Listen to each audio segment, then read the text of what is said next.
Hello friends, welcome back to India hub. अगर आपने अभी भी इंडिया को सब्सक्राइब नहीं किया है तो आगे बढ़ने से पहले जल्दी ही सब्सक्राइब कर लीजिए। ना पूरी दुनिया में आजकल ये टॉपिक बहुत ज़्यादा हेविली डिस्कस किया जा रहा है कि पाकिस्तान में एक मेजर ब्लैकआउट हो गया। यहाँ पर आप देखोगे CNN का आर्टिकल है कि नियरली 220 मिलियन पीपल पाकिस्तान में रहते हैं विदाउट पावर। जी हाँ, करोड़ों लोग बिना पावर के थे पाकिस्तान में। बट दुनिया काफ़ी शॉक्ड है इस बात से कि पाकिस्तान ने एक हैट्रिक कर लिया इस बारे में। क्रिकेट को छोड़कर मेजर पावर कट में हिस्ट्री में शायद ही किसी कंट्री ने हैट्रिक करी होगी। अब आप कहोगे कि मेजर पावर कट का हैट्रिक क्या होता है। एक बार ये लिस्ट देख लो, नाउ आपको समझ आएगा कि दुनिया में हर कंट्री में पावर कट होता है, चाहे वो अमेरिका हो या इंडिया। सिंस ये एक मैन मेड चीज़ है, कभी भी कंप्लीटली एक्यूरेट और एवरलास्टिंग नहीं हो सकती। बट रेयरली ऐसा देखा जाता है कि किसी देश की आधी से ज़्यादा पॉपुलेशन बिना पावर के रह रही है, और पाकिस्तान ने ये काम तो कर लिया 3 बार। फर्स्ट टाइम हुआ था जनवरी 2021 में, इनका पावर आउटेज हुआ था एंड जनरली काफ़ी छोटा था, बट हम स्टिल काउंट करेंगे since half of the population affected हुआ था इससे। फिर सितंबर 2020 में हुआ था एक another power outage, and now जनवरी 2020 में फिर से ये हुआ है। मतलब हर साल इनकी एक रेगुलर पीरियोडिक प्रॉब्लम बन चुकी है पावर आउटेज। नाउ अगर आप देखो तो फ्रीक्वेंट पावर आउटेज उन्हीं कंट्रीज में होता है जो कंट्री इकोनॉमिकली वीक होते हैं। फॉर एग्जांपल श्रीलंका में हुआ था 2020 में एक मैसिव ब्लैकआउट, इंडोनेशिया में हुआ था।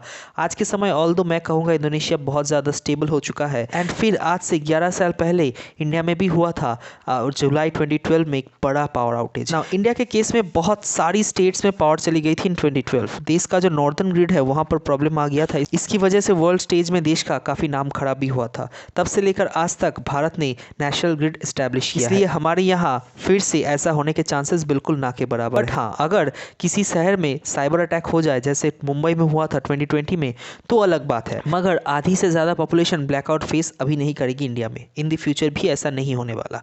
बट पाकिस्तान में अगर आप देखो तो ये एक पीरियोडिक ब्लैकआउट का रीज़न भी है। नाउ देखिए, पाकिस्तान में 60% इलेक्ट्रिसिटी प्रोड्यूस होता है फॉसल फ्यूल से, जैसे कोयला हो गया, नेचुरल गैसेस हो गया। मगर ये सब परचेज करने के लिए इनके पास धीरे धीरे पैसा कम होता जा रहा है। और रिसेंटली आप अगर नोटिस करोगे, पाकिस्तान ने काफ़ी यूनिक स्टेप लिए हैं इलेक्ट्रिसिटी में पैसा बचाने के लिए। मैं इस पर ऑलरेडी एक डिटेल वीडियो बना चुका हूँ, और अगर आपको इसे और डिटेल में जानना है तो make sure to watch that video. Now other than the previous step, Pakistan ने कुछ नए लॉ भी पास किए हैं, जैसे शादी के जो हॉल्स है, जो मॉल्स है, बाजार है, वो बहुत जल्दी बंद हो जाएंगी।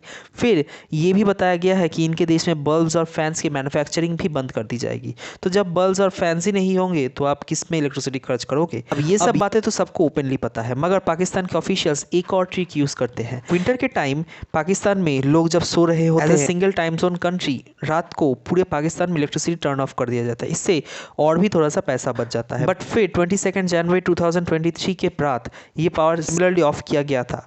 बट उसके बाद जब टर्न ऑन करने की बारी आई तब इलेक्ट्रिसिटी ग्रिड ने हाथ खड़े कर दिए। तो पाकिस्तान ने पैसा बचाते बचाते पूरे देश को ब्लैकआउट में डाल दिया। तो ये कोई साइबर अटैक नहीं है, रादर पाकिस्तान ने पैसा बचाने की कोशिश की थी, और थोड़े से पैसा बचाने के चक्कर में बहुत सारे बच गए। हालांकि ये सोचने वाली बात है कि सरकार की ये टेम्पोररी थोड़े से पैसे तो बच गए, बट इनकी इकोनॉमी को इससे बहुत ज़्यादा नुकसान होने वाला है।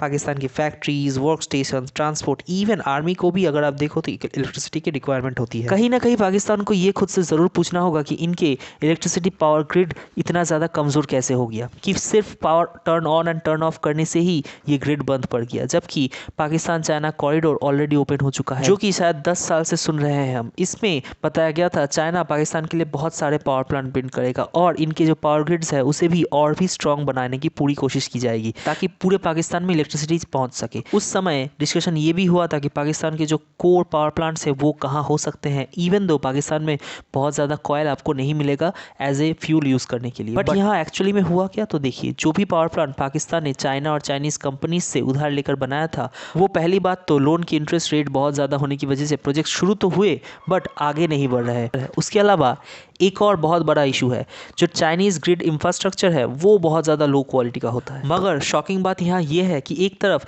कंट्री के पास पैसा नहीं है अपनी पॉपुलेशन को एवरीडे इलेक्ट्रिसिटी प्रोवाइड करने की, रादर इसी बीच अगर आप याद करके देखो तो पाकिस्तान की मिलिट्री ने जनता से और ज़्यादा पैसे खींचकर डिफेंस बजट को 11% से भी ज़्यादा बढ़ा लिया था।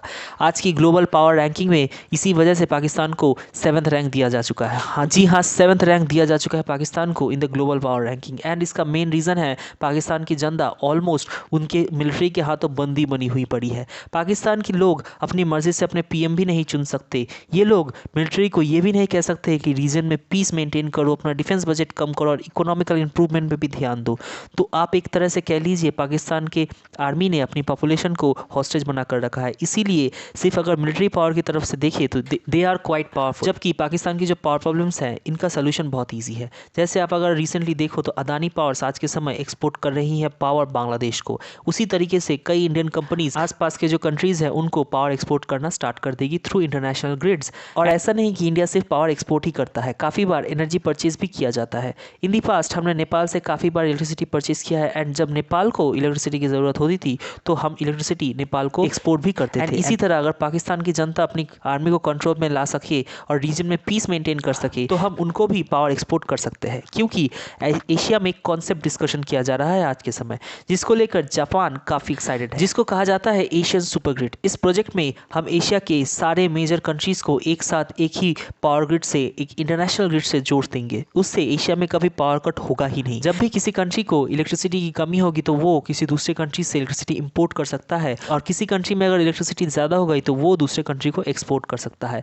ये एक बहुत ही इंपॉर्टेंट प्रोजेक्ट होने वाला है इन द फ्यूचर एंड ये फ्यूचर होने वाला है आज से कुछ साल बाद। एशियन पावर ग्रिड एशिया के पावर प्रोजेक्ट का शायद द बिगेस्ट ड्रीम प्रोजेक्ट होने वाला है। तो अब इसीलिए अब पाकिस्तान के ऊपर है कि 2024 में भी क्या वो अपनी परंपरा, अनुशासन, प्रतिष्ठा उसको कंटिन्यू करेंगे या फिर रीजन में पीस में एस्टैब्लिश करेंगे। तो ये थी आज की स्टोरी एंड अगर आपको इस वीडियो से कोई भी वैल्यू मिलता है तो चैनल को ज़रूर सब्सक्राइब करिए एंड अपने फ्रेंड्स के साथ ज़रूर शेयर करिए ताकि वो भी जान पाए डेली ऐसी amazing stories and world wide news content.